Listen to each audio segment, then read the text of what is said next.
Hujan deras beserta angin kencang membuat penjual di kalangan Sungutan Tulung Selapan menjadi kocak-kacir. Oh, yang mana?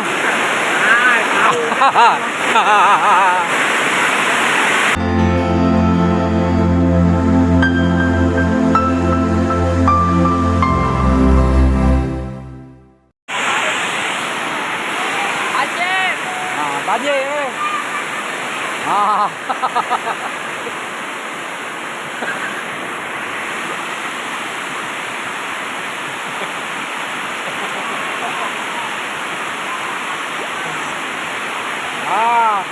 Hujan deras disertai angin kencang. Mabong oleh penjualan nih. Lodo penjual. Angin kencang, hujan deras, pembeli belum datang. Penjual kucak kacir.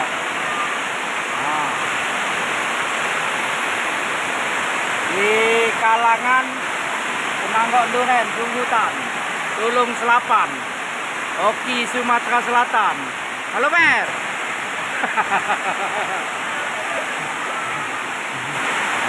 Ini penjual lagi benar-benar tempat berjualannya.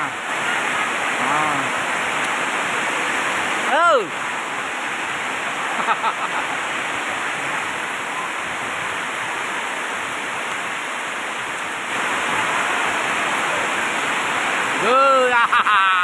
Lodo es lodo.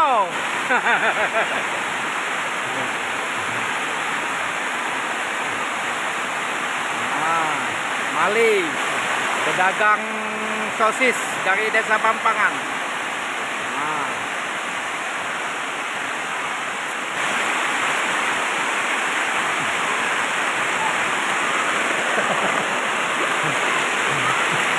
Halo.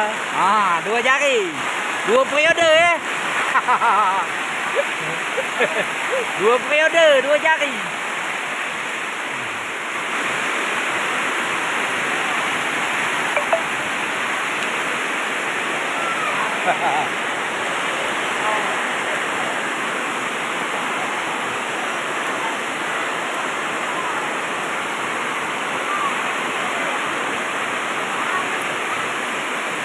Rasa kali banjir di tempat kalangan.